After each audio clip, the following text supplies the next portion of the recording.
What's up, everyone? Welcome to my corner of the internet. I'm your host, Ryan Kramer, and this is Crossover Commerce, presented by PingPong Payments, the leading global payments provider helping sellers keep more of their hard-earned money.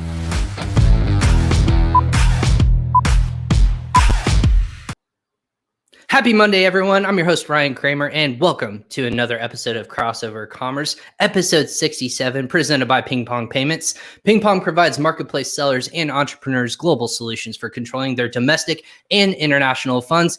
An account with PingPong allows companies to significantly reduce their costs when receiving or making international payments all in one platform. Helps increase operational efficiencies, saves time, and allows sellers to manage their business profits from one single source. For more information, check out the show notes in those comment sections below or the links wherever you're watching. We appreciate that. To learn more information and to save at least 25% on any guaranteed on any FX sending or receiving fees, go ahead and check out PingPong Payments in that link below. Thanks for watching us or joining us live on Facebook, LinkedIn, YouTube, or Twitter, or on our new Crossover Commerce page that just launched this past weekend. Thanks for watching us live, or if you're catching this on audio form later on via Amazon Music, Spotify, Apple, or Google Podcasts. Truly, wherever you can catch or listen to audio podcasts, we'll be there. Just search Crossover Commerce as well. Do me a favor and follow, like, and share this episode on social media.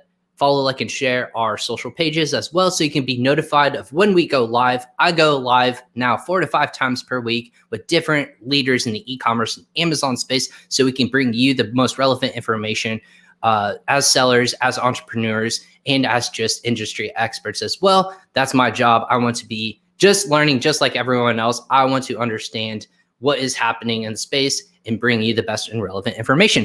But go ahead, and because this is live, we can interact with our audience. So make sure that you comment, tell us where you're listening from, or even what questions you have for myself or our guests. We'll be able to see those live and answer those as applicable to the show as well. So go ahead and comment in the section below, or if you're catching us on Team Replay, make sure that you tag us in those comments so that we can see them and answer those questions as well. If you get, again, about our guest today, I'm really excited to kick off this week of 4 guests that will be going live Monday, Tuesday, Wednesday, and Friday.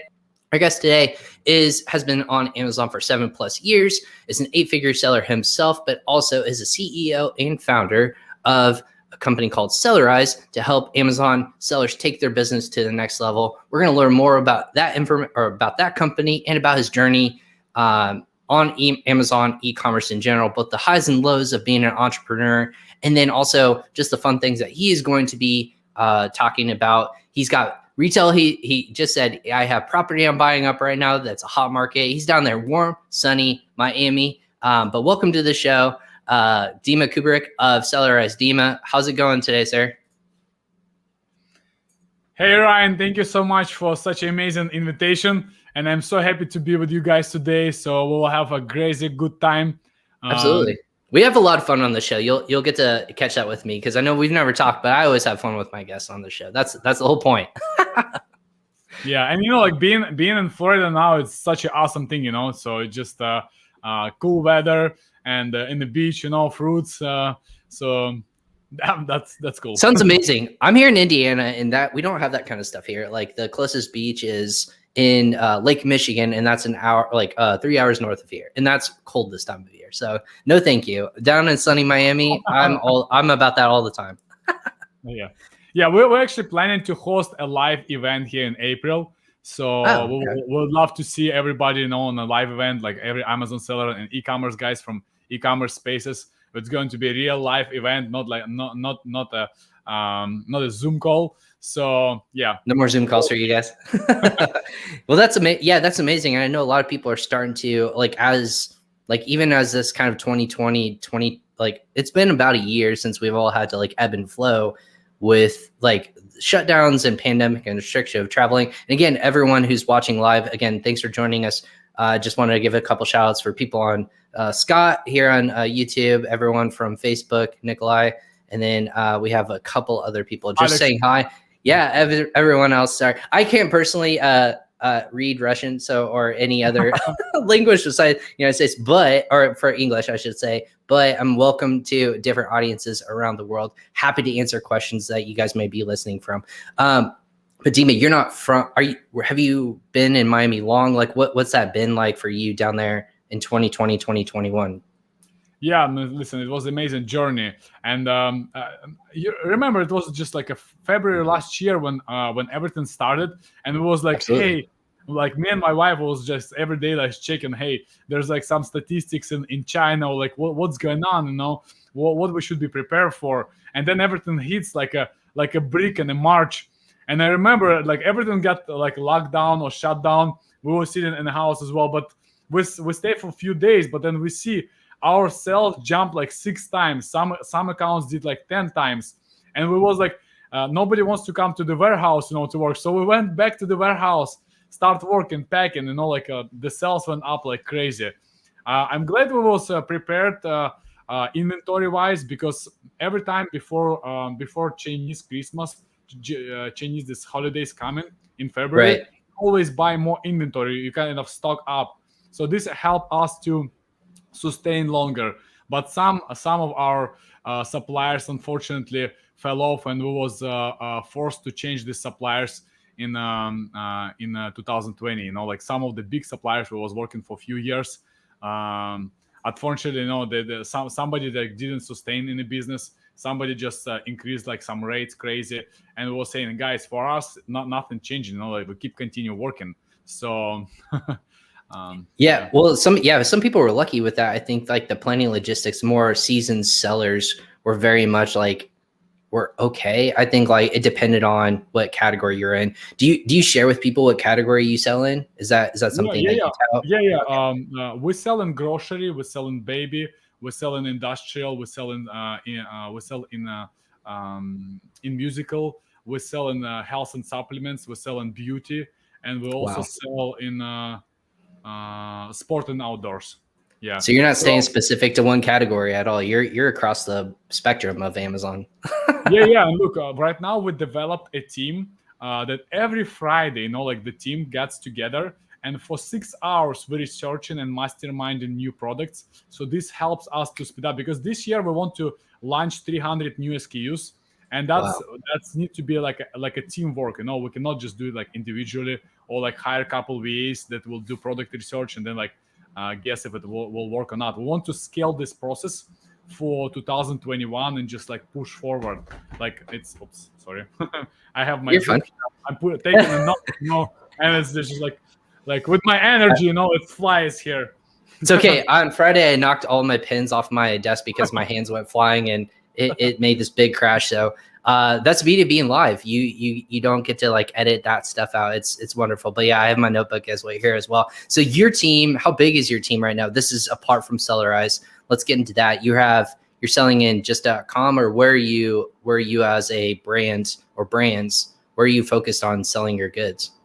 Yeah, like for us, the major channels right now, it's USA, Canada, and Mexico. So this is what, North America. Yeah, North America. Yeah. So we're also expanding to European markets, but they seems a bit more complex in terms of like taxes and calculations, and I think PingPong is a great company to help with the financial things there. So we also tried Dubai and Australia, and we just got improvements for Japan. I think we already sent some inventory there. Generally speaking, this is what I do usually when I try to hit some new market or some new idea. I usually hire someone or find someone in my team who has like additional couple hours of work that I can spread, or I can delegate some tasks to other guys in my team. And I take this one person and I say, hey, I can give you like 1 hour per week, and your idea is just entire week you need to search for this market, what requirements, what we need to jump in the market, and then once a week just report to me, and I will just give you all resources. But I don't want to be involved in the processes that doesn't make money for myself. So and for the company. Well, it sounds like your number one currency is time, right? That would be for you as a business and entrepreneur. Your time is of most value to you. So how do you, when you're scaling your business and brands, what is it like for you to like either entrust, other people to do that product and like scaling for you, or do you have to like work them in slowly? What's that process for like for you as a brand, a business owner, an entity to scale? You saying about my personal time or other people time? Well, either. I guess we'll talk about your time too, because you're like leading the charge on most of these operations.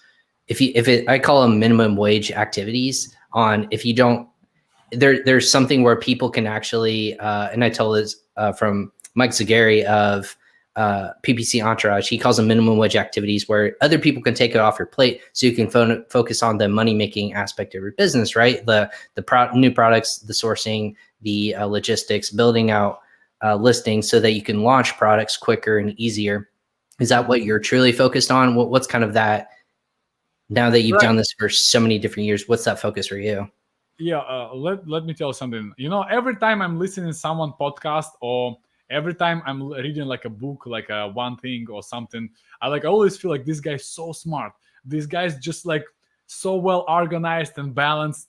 And sometimes I feel like my company is organized and I have enough team, but sometimes I feel like it's total mess. Like nothing can be like organized, and it's just like sometimes I'm sitting like thinking like what I've done, like so many people working, and I don't know like what direction we should go. Like everybody can have this like a up and down times time to time, but it's very important to Nastya, we're on the live now.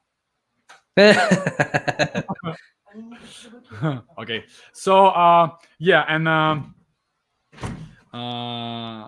you're just pulled different directions. You're pulled like all these different areas, but almost like you almost have to like refocus yourself and say like, I can do this. Like you've done it, you are doing it. It's just almost like that snap back into reality. It's like, I'm going to make decisions and quickly ebb and flow, right? Is that more like how you're operating? Listen, this is what I've done. I for the last like 2 weeks, this is like my main book that I'm following, like the traction. I don't know if you've heard about this. The EOS. I have not. You have not? Oh, I'm telling you, this one, like if you want to scale your company to, let's say, like 200, 300 employees, it's not like what I realized throughout all of these years I'm working. It's like I have a like high level of energy, but I cannot do everything myself. Of course, it's a common thing that you need to like delegate and do other stuff. But how are you gonna organize? How you make sure people who are working in your company for the salary, how they're gonna perform at the highest level? And this will be like, I remember like about like 9 years ago, I met a guy. He was the owner of the huge tracking company. They was selling parts, and he was saying to me always like, hey, remember one thing, any employee you will hire, they will work like way less than you, and even if you expect they're gonna work harder, it's usually never happen, only on a short period of time, so right. This book Traction, it's basically about how to put right people on the right seats. So generally speaking, like if I find someone like a great guy like you, Ryan, and I see how you perform, I'm like so excited to see like, hey, I wish to have a person like you in my team as a owner or as a leader of marketing and a podcast division or content creation division, like, because everything that you told me about your background, like everything sounds awesome, like, so I think PingPong just so happy that they have you in the team. So, I hope so. That's why I keep trying to tell myself, like, I hope they see all that work you're putting in. But and that's the thing is, like, if you're passionate about what you do, I think it always makes it more enjoyable to wake up every day and say, like, I'm going to talk to somebody new I've never talked about today, and this is the mentality I'm going to go in with it. I'm going to learn something new about either e-commerce or just about that person or either networking. That's how I've seen this podcast grow, and I think a lot of people respect that. As it's not a webinar. It's like, I don't want to go through a boring PowerPoint. Like, those are valuable in the context, but if I'm going to people are going to dedicate up to an hour's worth of time, I'm going to make it enjoyable, interactive, but then also informative, because every person in this show specifically, we talk about perspective. No one does the same road twice. It's always because of one thing or another, a series of decisions that they made that led them up to that point. And I think that's what's so fascinating about a brand or a entrepreneur, is that there's a reason why they got into this space, whether it's I don't want to deal with a 9-to-5 boss, or I want to like have a second source of income, or I want to see something grow and scale internationally and exit it eventually. Those are the conversations that we have on this show, which is really fun to have with people like yourself. And it's been honestly easier through pandemic because people aren't traveling as much, and I know where to find them. So I can just say, message them, hey, do you want to hop on real quick? Or, hey, let's find an hour's worth of time to talk on the day. So that's what's nice about this show. So I appreciate those kind words as well. What's been like the most unique challenge for you, Dima, starting off this year? Like, is it just like the quickness in which you're scaling, or is it something more like, broader than that? Is it, or I should say more specific than that, is it like my sourcing is, difficult, or trying to get products to my locations and FBA warehouses, that's difficult? What's been the most unique challenge for you this year? In 2021, you're saying, yeah? Yeah. Okay, we're 3 months. We're 3 months in, so I don't refer back to 2020 too much anymore now. Yeah. So for me, I think it's like a consistent challenge of like many things. Because look, here's the biggest thing. Like what I usually like to say. Imagine like I'm kind of a good size seller, but someone who's just starting their business, it's more different challenges. Like the bigger business are growing, the bigger challenges you're facing. So that's why it's sometimes it's good to refer not just to like high level guys and only listen to them, but also get in the groups where people like have just the beginning. Because look, these people, like why I like to learn from the beginners, because their eyes are on fire. You just look at them and you know like what advantage they have. Like for example, me, I'm making enough money. Sometimes I get to the like comfort level. So for me, it's kind of, if I want to launch new product, like I have enough budget, like, but for them, one of the advantages they have, like, okay, they have a disadvantage. Let's say they don't have enough money, but at the same time, they have advantage, this pure energy that they pumping, and they find in this like a different ways of squeezing market to the level where they start to make money, and then they accelerate and they start to grow the teams. Sometimes they get stuck. So for me, exactly. For me, one of the biggest challenges was because I'm running multiple businesses. It was a organizational thing, So for me, like like nowadays it's so popular to sell Amazon businesses. So I asking myself consistently, do I want to let it go like some of my companies that I run, or do I want to just continue building them up? So for me personally, I find out that because my life anymore doesn't connect to like financial problems, like I can just continue growing my businesses. So of course I can multiply some things, but now after we start this like a weekly calls with my team on Fridays or for researching new products and new ideas, I see so many opportunities. I just want to let go all my companies and just start brand new ones, because like it's really challenging when you start a new business. And some people, look, I think there's a cool TED Talk on YouTube. TED Talk? Yeah, I know what you're talking about. There's some guy or girl that she was saying about how to be always happy, and the happiness is in the progress, and the happiness is on the speed of how fast you can adapt to the new things. Like 2020 happened, and this like suddenly we're all wearing masks and all this shit going on, like on the like Zoom calls, and like kids not going to school. It's like like some people really get challenged, and like some people like lost a bit of positivity. But some people they adapt faster, same as me. Like I was like, hey, what's going on? Like where are we going? Like what if like the entire economy will collapse? Like you always ask this question yourself, especially if you're sitting on Facebook and watching TV. So you go down that ugly path of get sucked into like what other people are saying. Exactly. Yeah. So like like after all this like pandemic happens, I start to mute people who was posting about coronavirus, because I just get so frustrated about this, like, and I want to just keep continue going on the progress. So, but anyway, I'm not saying I'm trying to ignore these things, like, but I think 2021 is like very promising.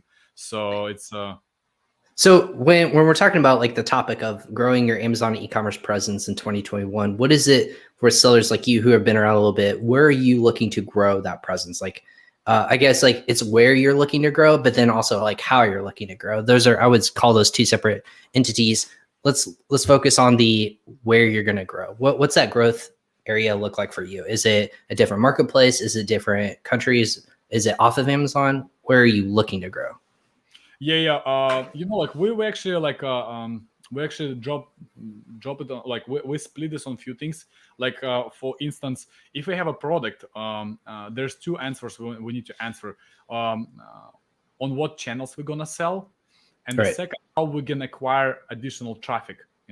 And the second one, it's like why people are gonna be interested in our brands. So we decide to build a content. So the more content we build right now and more collaborations we build with the influencers and other channels like blogs and forums, the more traffic we're getting into our Amazon business. We see some correlations. The more we just distribute content across social media, the more sales we're getting into the Amazon, even if we're not trying to directly make a purchases of our products right away on the spot. So let's say if we're building some cool content or collaborating with some influencer, even if you're not trying to like give them a link to directly buy our product on Amazon, people still go and check out, and we see spikes and sales all the time. We're also looking at like we're not trying to hit like one specific influencer. We want to see like how broad like we can get like how to say on English, the micro influencer network.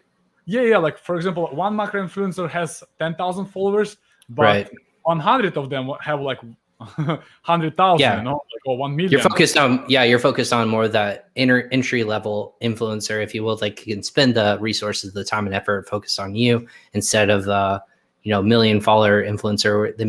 They charge you like $3,500 for one post or something like that. I've worked on that scalability too, so it's crazy to think. And I think like friends like Norm Farrar, Paul Barron, people of the show are constantly touting that too, is work with those micro influencers, because those people will they will put their time and effort and energy into you. If it's like images or just content that you can reuse, that's where a lot of people are really touting. So I'm glad to hear that from you as well. So that's interesting. So you're growing your social following in that regard. Is that more on the branded side? Yeah. Like in our company, me and my wife were working together.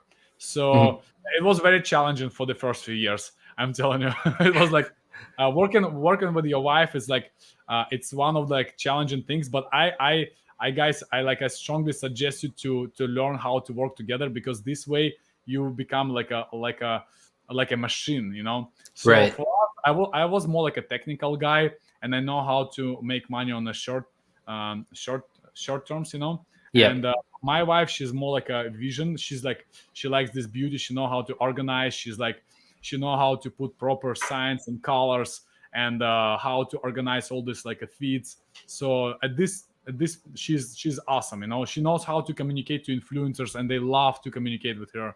Like me personally, like I'm more about like calculations and algorithms and how to make it this and that happen. So we kind of we merge our abilities, and she basically handles all of our social media, and I basically holds everything that connects to logistics, financials, credits, loans, everything. So awesome. So what was that like? So you said that it was challenging in that aspect. Was it just because like your personalities like didn't match in the business world? Like obviously you're married. What was like the hardest thing to kind of merge the two? And then what was the most surprising thing of like working with your significant other? Because I hear a lot of husband and wife teams that are starting to emerge. Like I had one on the show last Wednesday that they're traveling abroad, and before they have kids, they're both on the e-commerce side and selling in different marketplaces. So what was it like with you to start that path with your wife? Right, may I ask you, I didn't ask you, are you married? I am married, yes, and I have a 6-year-old as well. Listen, try to tell your wife to do something that kind of required. Right, and exactly. You will hear the like response sometimes, or try to judge her, like work, but that would be kind of complex, so that was one of the biggest challenge for us, because like since I was travel a lot to different like seminars and events, and I learned a lot. I read like tons of books. I love like self-education. And like sometimes like even like when it comes to social media or branding, I have a lot of knowledge. Some things I never implement, but when someone implemented and show me like completed work, I can say, hey, that's not how we should work. And like kind of me being adjusted and her being adjusted was kind of the most difficult. I was firing her like 3 times per week, and we actually at some point we realized, okay, we have to go different directions in terms of business. She gonna run like her agency, I'm gonna run my company. And like I just call her and say, hey, you know what, I realized like without you I cannot build a beautiful company. I cannot like build a $1 billion company. I will be always an Amazon seller. So let's just sit together and like figure out like what our responsibilities, and just never fight again. So that's the communication was open and honest, and yeah. you had to rely on her, and I think that was a great way to approach it. That's awesome. So how long have you guys been working together on that business side of things? Next, since the first day we start the business, we actually start together. Okay. Everything. Yeah, we was doing everything. Like we actually, one of the biggest challenge for us was when we get the kids. The kids was also another challenge, because now she was focusing more on kids, I was focusing more on business. But after we hire nannies, it becomes just another freedom. And I would say like the first year maybe it's more challenging, but after that you kind of get used to it, and you just like kids bring you so much power and so much energy and so much discipline. Actually, before I was not disciplined at all. Now like it's like everything goes by the schedule, and you enjoy your life even more. So going back to the discipline, you have to build some specific disciplines in your company, in e-commerce business and the private label business, just to make sure you guys continue going, because you can be just busy but you are not productive. And that's the one of the biggest challenge. Like I know a lot of people, they launch few products like a year ago, they start to make some money, and then for some reason they get comfortable level, like comfortable zone, and they not launching new products, they're not improving. And like competition are not sleeping. Like every day there's new courses, new people joining the market, and like slowly your products can go down, and every product has a cycle. So which means life cycle. Yeah, life cycle is called. So like when like when I remember when like 7 years ago when I started to sell my green tea, I was selling matcha, and there was nobody on the market. I mean, like there was only like 2 companies selling matcha. It was almost impossible to do research. Like it's just one guy and another guy, and that's basically it, And exactly. Yeah, and then we started. One of the Russian, like there's a big Russian group. They used to exist. It's called Sales Hub.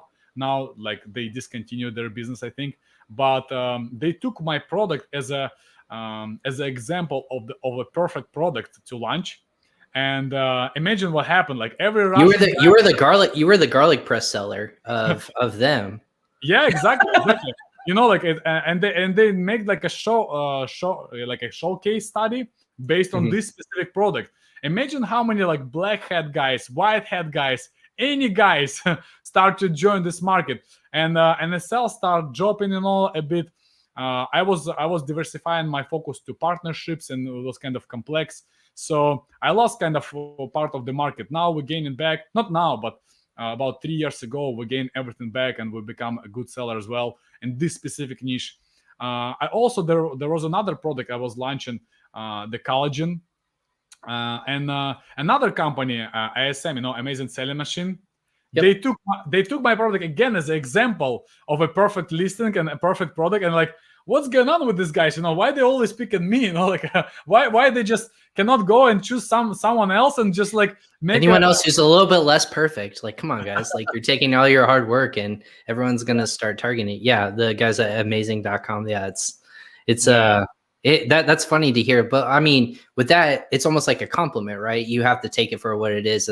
They're giving, probably focusing not on their own products for that very reason, but you have to say like, I am doing something right in ebb and flow. So with that being said, I'm always curious to ask Amazon sellers, what is the expectation of like a good product from like launch to maturity to like it being on the market? How long do you expect a product to be a viable competitive product that will continue to bring you money and profitability?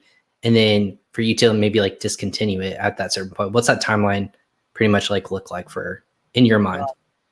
I will come back to this answer. I just want to finish. Yeah, no problem. Yeah, you finished. Yeah, no problem. Yeah. I was just trying to say, like, guys, don't be to stay under radar. Like when I just started the Amazon business, I was thinking like everything limited. I have to be quiet. Like what products I'm launching. It's absolutely fine. The business is so big, and everybody will find their own path. Like as I'm saying, like you just need to figure out what type of skills you want to bring to the market and what you want to learn. And this way, everybody will find their place under the sun. Yeah, under sun. We say this on Russian. Under the sun. Yeah, any product under the sun. Yeah. Yeah. So as I'm saying, you don't have to be number one. I mean, like unless you actually like crazy want it, But one of my good friends, coming back to your answer already, like to your question that you asked, one of my good friends say like launching $100,000 product, you have to do a lot of things right, and there's also have to be like some magic.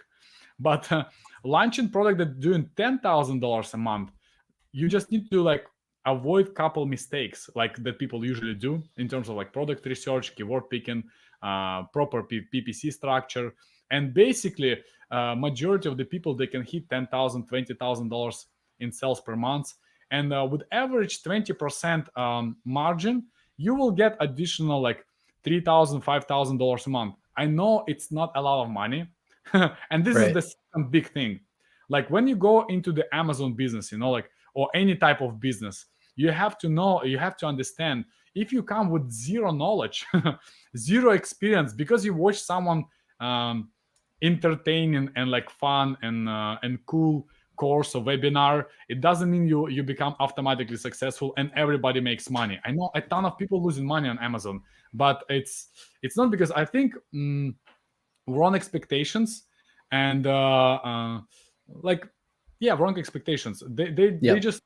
They feel like they have to become millionaire in 1 year, and it doesn't happen. They feel like for a year they're already losing money. But if you keep continue going, I know so many other examples where people was launching first product, they lost money, second product, third product, but they was just keep continue going, and they just keep educating themselves, like building their social media platforms. It's not like Amazon is not the magic, it's just a simple marketplace where other clients doing checkout of different products, and you can gain this ability to you can gain social media presence, you can gain blogs, you can do a lot of different things.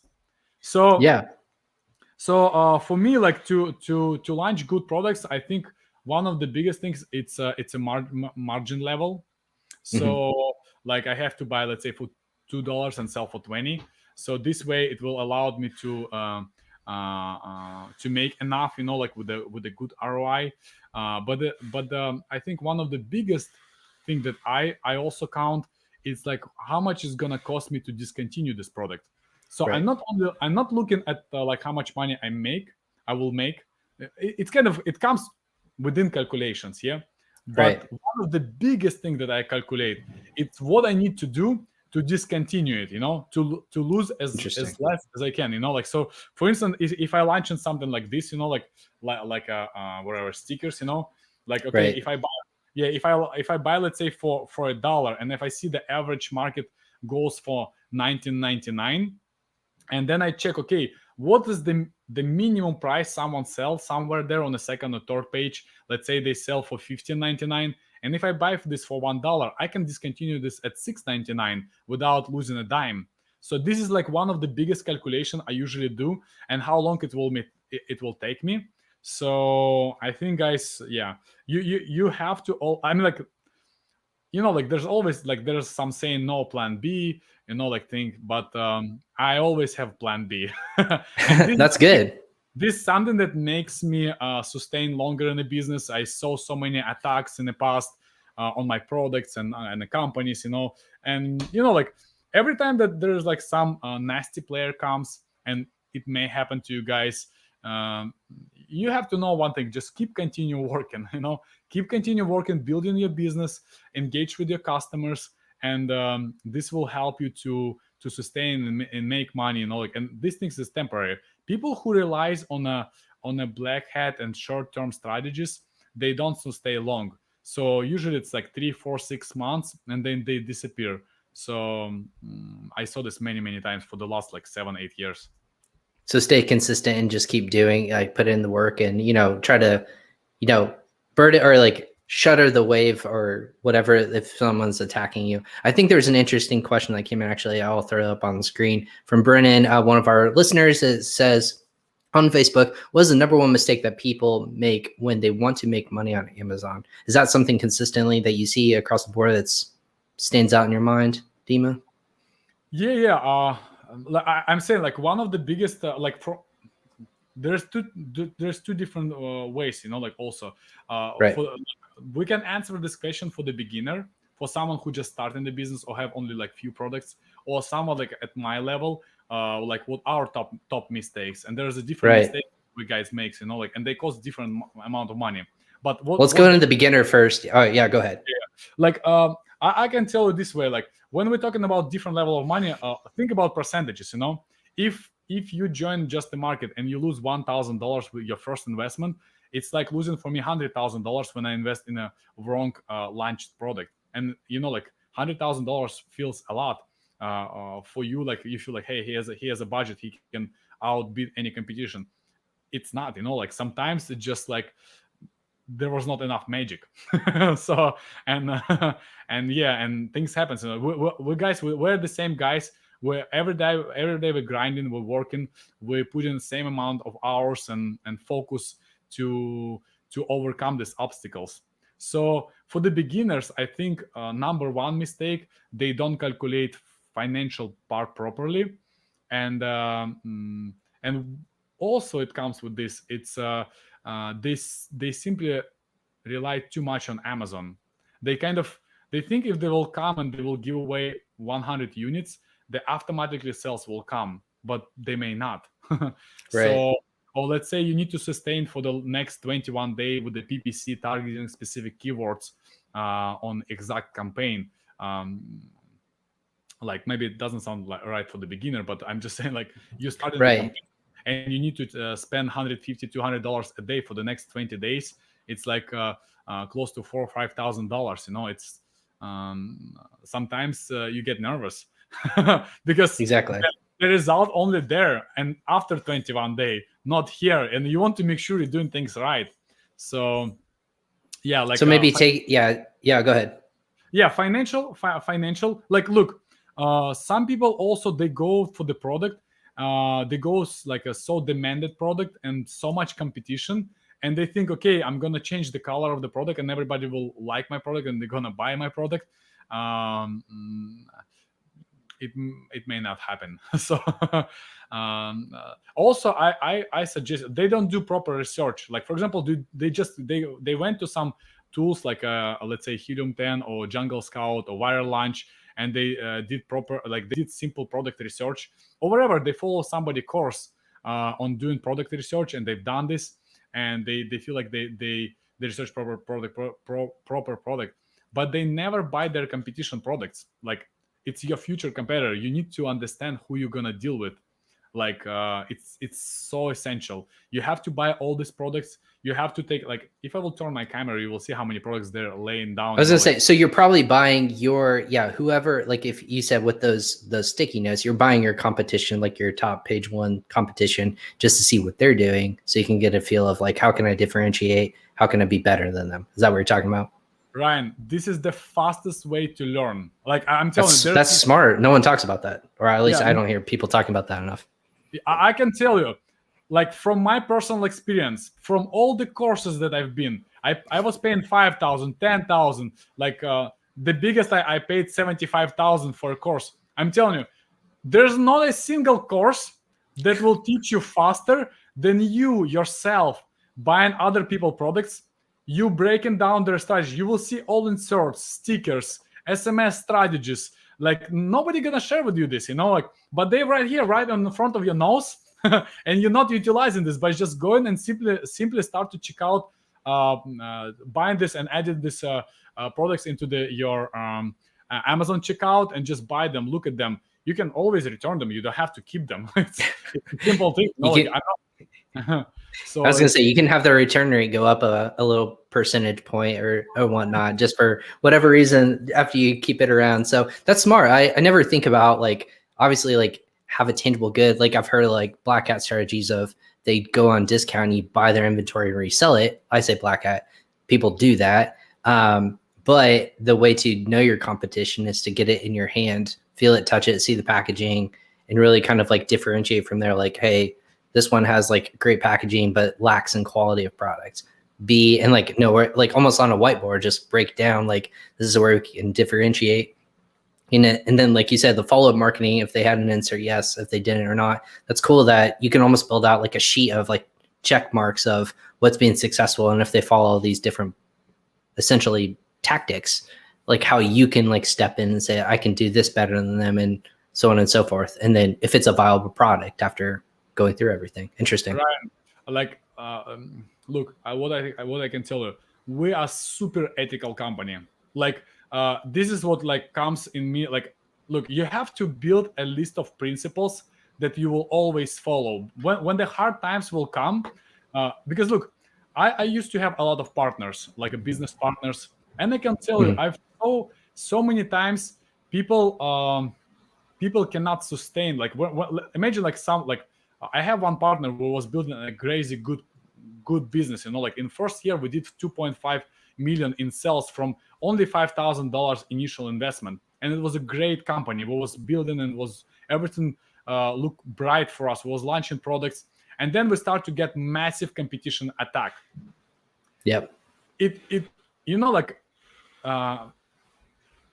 It kind of destroyed him a bit, like he kind of started to be stressful, like didn't show up at work, like, and I'm not trying to judge him, it's okay, like tough times may come, and probably they will come in any business. It's based how you're gonna face them. So, and I buy out his part, like, and I rebuild entire company. Everything was good, like after that. But I can tell, like, if you will build a list of principles that you can follow, like for instance, myself, I never attack a single competition. I never left a single negative review, or I was never trying to increase, like you just mentioned this, like return rate.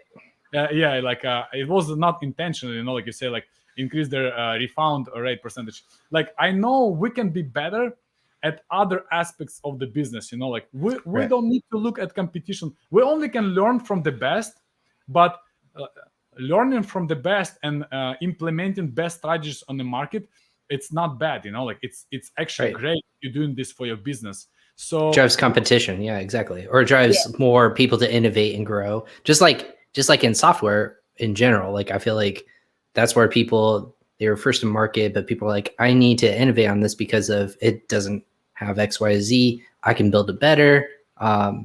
And those tools too. Maybe that's an easy segue into Cellarize and what you guys are doing with your software. Like, look at me. I've been doing this a while. I can segue myself. What's kind of like maybe that one thing that made you want to build the software? I can tell, like, look, this is how it happened. Like about a few years ago, I got my first project manager. He was a big team lead in a company who was doing softwares. And by that time, we was having like over 300 SKUs, and it was very difficult to monitor because all of the SKUs was sometimes attacked by competition, or Amazon just doing stupid mistake and remove your product for no reason. Like you guys know better. Like I don't need to explain you, like, and be like kind of like a it's not on Amazon. It's not like a sunshine and easy to run business, like I like my favorite saying, it's like when people ask me like, hey, how much money you make, like this and that, like, and and like how easy is to run this business. I always say, like, let's try to pretend it's a passive income, which is like completely not. It's an active business that you have to run on a daily operations. And this is what happened with the Cellarize.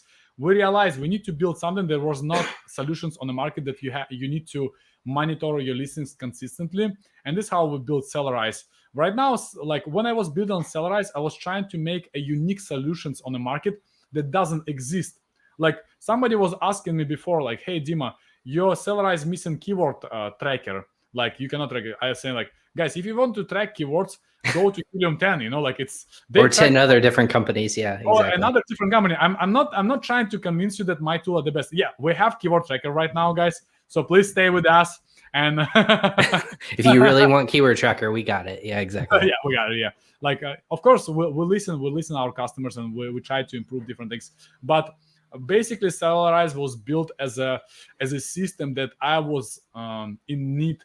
That's something that was missing on the market. Like we have a shipment optimizer, we have a review dashboard that analyzes like all your common keywords, and it's very like advanced and very cool stuff.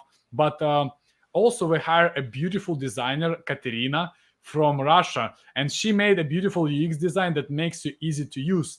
So we was trying to hit two goals. One, it's to build a unique set of tools that nobody has on the market, and the second was trying to build something that easy to utilize and easy to use, so you don't need hours and hours and hours of tutorials to learn how to like click here or there, or like why I just need this. So yeah, you give them a Ferrari, but with the ease of like a really simple Honda Accord or something like that. You give them the tools and something that you can go quickly and effectively, but you give it with ease and use with your tools. That's awesome. That's congratulations on that. How long has Sellerize been like on the market? Like in terms of the competition, like when you guys were public, how long has that been kind of like your new focus? Like I would say like it's a lot of focus to build out a software set of tools. Yeah. What's that been like?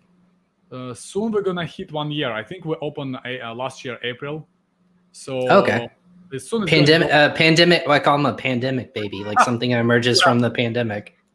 Yeah, exactly. I think we start to gain some traction in April, and then May we become very popular on the market, and people start to sign up, and we get profitable. So in just less than 1 month, we become profitable in the company, which is like amazing achievement for us.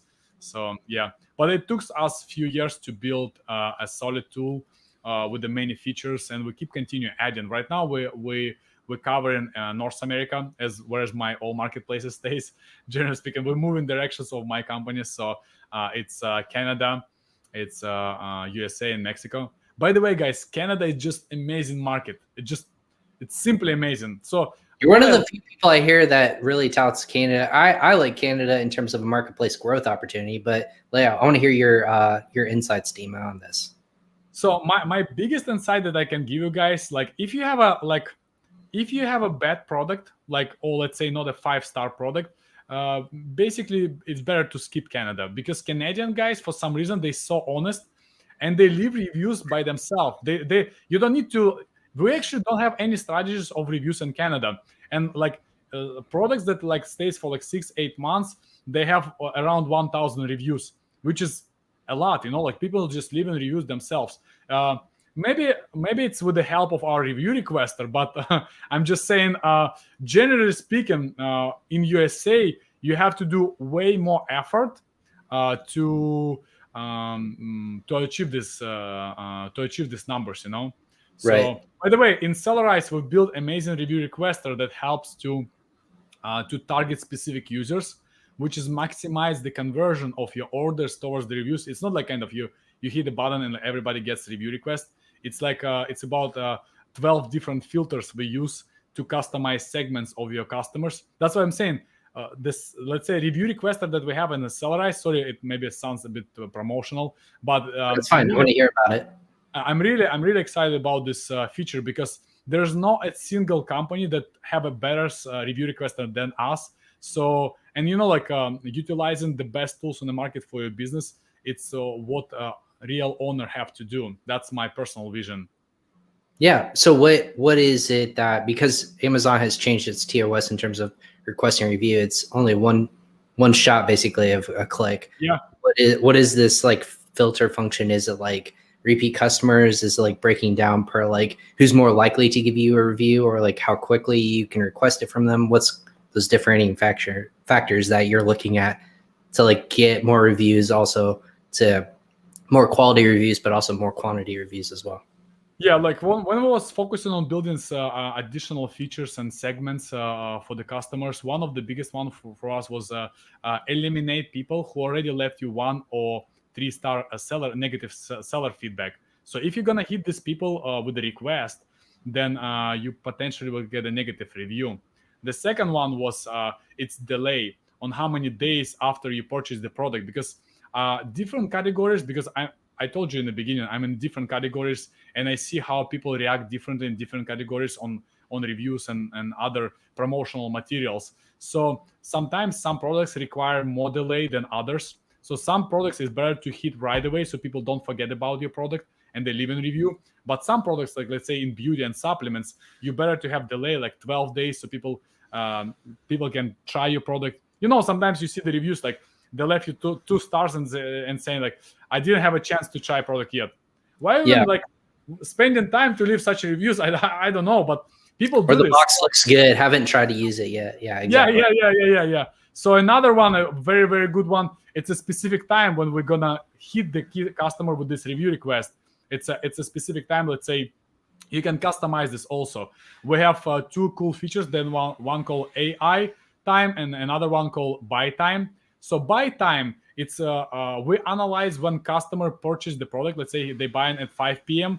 So after a certain amount of delay, we're gonna hit him specifically at 5 p.m. 7 days later. So we assume he is more active at this time. Or another filter we have, we calculate when you're receiving reviews to your ASIN. And if you're receiving more reviews at the specific time, we know that at this specific time, probably people more consistent to leave reviews. So the first filter, it's more ASIN based, and the second filter, it's more customer based. So it's I spend a lot of time analyzing, and I'm telling you, I'm very technical guy. So every time I produce something as a feature, it works awesome, like in terms of like features and additional things. So no, that's awesome. We never dived into this before we started. What did you do before you were selling on Amazon in the marketplace? Has it always been like a technical job, or what was that background like for you? I told you I've been a pedicab driver. Oh, really? Yeah. Why did I miss? Why I missed that like conversation? Where was I when we had this conversation? My God, sorry. So you're maybe this was like, I assume this. So you were a cab driver before you sold on Amazon, which is like more like not a cab driver, but like pedicab, not a bicycle. It's a bicycle with a. They're in Miami. In Key West. Key West. Okay. Yeah, I know exactly what you're talking about. So you're just. Sorry, I forgot because I didn't tell you that. It was in the morning in the clubhouse. Like I have like consistent podcasts. So I already forgot why. Like times. I'm there with you. Yeah. We're like, I'm like, where do I leave people off with my stories on backgrounds? No, interesting. So you had a pedicab. Was it a business that you ran, or you just like yourself or your own entrepreneur? Oh, just myself. Look, listen, Ryan, don't think like I'm some like amazing guy coming from somewhere. I'm a basic guy coming from the village from Ukraine, moved to United States, was trying to look for any job possible. And one day working at a pedicab, I just found a guy who was a cool, fun, and he was spending money like crazy. He was my client on the pedicab. And I asked him, hey, can you show me like what do you do? He said like, I sell products on eBay. And I asked him, listen, I'm kind of smart guy. Just show me the way, and the rest I will figure out. And he invited me to his house in Tampa. I spent like 3 days. He was showing me how he sell products. He showed me his Porsche. It was awesome, And then that's how we start e-commerce business with my wife. So you basically just saw a vision, you saw someone's lifestyle, and you're like, how do I get there? So if they would have said I'm in retail, or if I'm in real estate, you would have probably like gone into retail or real estate, right? It was just a chance, Like, look, a few days before this guy, I met another guy who was selling donuts, and I went to this guy's house looking how he made donuts. So I was looking. I'm very entrepreneurial. And all my life, I never have a paid job. So this is probably like what was differentiation, like why I came to United States, because all my life I was just looking for projects and jobs where I just not getting salary, but where I'm getting percentage, and where I'm like, where's like my efforts directly communicate to the money that I make, So right. Your effort and time, your effort and your time and your hard work translates into the amount that you get paid out, essentially. That's the entrepreneur mindset in a very much of a nutshell. So what kind of like, so with that being said, like, do you still go back to that same mentor and say like, hey, look where I'm at now. Like, thank you for the journey that I like, is that person a mentor now, or what's kind of that relationship like for that first person who taught you eBay? Listen, this guy was just amazing guy with a good energy, doing like good money. But when I start doing my business, in the first year, I hired almost 40 people to work, and in 1 year we made like, I think first year and a half we made like 1.5 million, which is we like we did twice more than him, and he kind of get upset on me for some reason. I don't know, like he was thinking like I'm kind of cheating the system or like doing something like because I was always on the edge of TOS compliant, so and non-TOS compliant strategies. 8 years ago there was no courses, there was no tools, there was nothing exist. People was just imagine I paid $12,000 for the event, going to Amazon in Aruba, and we was talking about like nobody knows how to set up PPC. Nobody even turned them on. So there was like there's no PPC. People was not just using it, And I was the only guy who like put my head. I said like I'm running PPC. This is what I'm doing. This is what I do, And I remember my first event. I went to the Amazon. There was having like a big event in Las Vegas. I didn't understand 60% of the English because my English was so bad. Like I was just going, trying to connect with people. And every time they have a break, I was running through the room to every seller and asking questions. I was trying to learn and absorb. And they pull up a contest for the best strategy to build a business. And I went on the stage because my strategy was building a multi-branded businesses, which means, let's say if I launch the pen and I understand the path how I launch the pen, why I'm not trying to launch 17 different brands of the same pen and just like hold the market with these products and make just more money, like cover more real estate of organic searches. Interesting. So yeah, just like almost flooding the market in general, just with different brands and companies. So did you win that competition? I got second place. Yeah. What was the first place? The guy who was talking about how to he was talking about YouTube influencers. He was talking about YouTube, but there was a SMS SMS voting, and who is gonna vote for the Russian guy, like who's just barely speaking English. So it was it was cool. What year was that when you did that event? 2013. It was in 13. So 8 years ago or so. That's I mean, look, and now you can tell people when you go back to that same event here, whenever they have it again, look at where I'm at now. And like you just have like 8 years later. That days, like I was building lots of softwares and like other solutions, and a few big guys from Amazon saw me. We get connected there, and they went to Miami here. They asked me, hey, if you're gonna sell one of your system that you do, we're gonna pay you $50,000 right away, like right here, cash right for you. I said like, no, I'm not gonna sell it. I've been young and I've been stupid. I was thinking some of my strategies will last forever, which is not, guys. If you have some idea now, grind, implement, because in 6 months this strategy may not work. And I can tell you from 8 years experience, it will be always up and downs, but you will always figure out a new thing to work. And that's but now I can get to the basics and then explain to the audience what they need to focus to make sure they sustain longer. In addition, because you need to have foundation. You need to have foundation in your business. And on top of this, you can add all this fancy like Amazon Live things and Amazon posts. This is not something that will kind of make a big difference in your business. For some people, yes.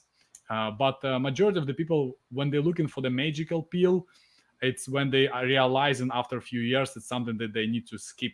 So they need to absolutely. Yeah. So Dima, before we have to sign off today, what's the one thing that you're looking forward to in Amazon? Like, what's the thing you're keeping your eye on in terms of like growing your audience or just growing your, market share online, or is it a different marketplace, or how your presence, how are you growing that? What's the thing you're looking at right now or keeping an eye on? Launch more products, increase conversion consistently, and try to bring as much as possible profitable paid traffic. So this is 3 things that you guys need to be focused on: build more products, watch for your conversions, and find as much as you can ways of bringing profitable paid traffic. So it's just different forms of traffic driving them to your Amazon listing or your organic listing on your own branded site. That's what you're saying. Because look, trying to scale free traffic will be more complex than trying to scale paid traffic, because paid traffic directly correlates to the amount of money you spend. Free traffic, it takes a lot of time and effort to build that, but eventually it will pay off. Awesome. Well, what for people? Well, I have there's just so much more questions, but I know for sake of time and your time as well, if people want to learn more information or if they want to ask more questions, where's the best way for them to reach out to you or get in touch with you, your team, however they can get in contact with you? Listen, follow me on Facebook and Instagram. That's the best channels to reach out to me directly. And I always keep an eye on every message, all pending requests. I always look at them, so it's always cool, guys, to communicate and help you. And I love to help everybody who ever worked with me. They know how much I love to help. Sometimes I get busy, but I always, guys, getting back and trying to help you as much as I can. Also, the last thing that I want to add, guys. Yeah, sure. If you know a good, talented people who love to join team like mine, I always love to talk to you guys. Put referrals, guys. I love to see this e-commerce directors, marketing directors, copywriters, programmers. We love, guys, for you to join our ecosystem. And I'm telling you, working with us is just so much fun. And you will have a bright future, with our company as well. Team getaways in Miami Beach, Florida. Look at that. Yep. Yeah, when everyone obviously can travel and get to you. But you have events coming up. You have so much content coming up. You have new solutions. I'm very excited for you and see your growth of what your company's doing. But Dima, thank you so much for hopping on our show today.